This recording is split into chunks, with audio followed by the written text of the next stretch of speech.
Bine v-am găsit! Astăzi vom face împreună un îngrășământ foarte bun pentru legume și anume soluția de drojdie.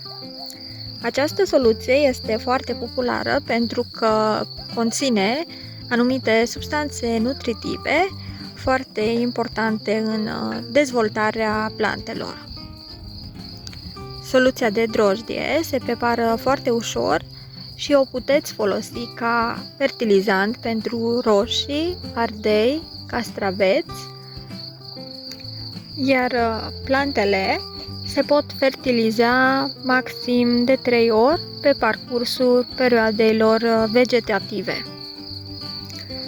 Pentru soluția de drojdie veți avea nevoie de 2 litri de apă călduță, o linguriță 2 de zahăr, aproximativ 10 grame de drojdie.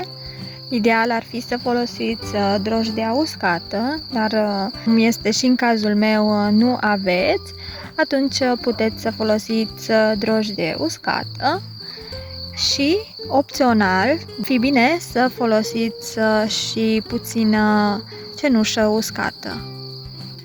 Pentru început vom lua drojdia și o vom pune în apă. Încerc să o fărâmițez mai bine ca să se dizolve mai repede. Dacă aș fi avut drojdie uscată, atunci acest lucru s-ar fi întâmplat mult mai ușor. Dar ne descurcăm cu ce avem.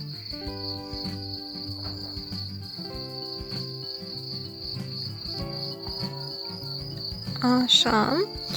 Acum vom pune și o linguriță 2 de zahăr. Zahărul are rolul de a activa drojdia.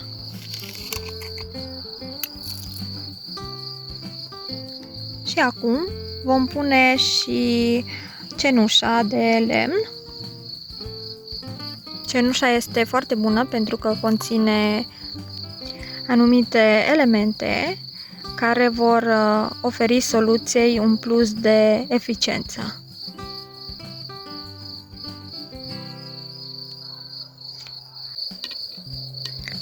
Amestecăm foarte bine, după care vom lăsa soluția să stea la fermentat minim 3 ore, maxim 24 de ore.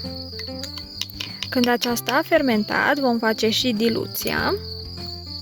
Cele 24 de ore au trecut, iar acum vom face diluția soluției.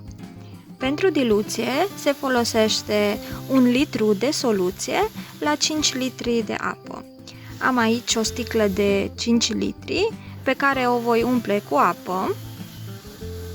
Am folosit sticla de 5 litri pentru a măsura cantitatea necesară de apă și am ales să torn acei 5 litri într-un recipient mai mare. Acum, la 5 litri de apă vom adăuga 1 litru de soluție.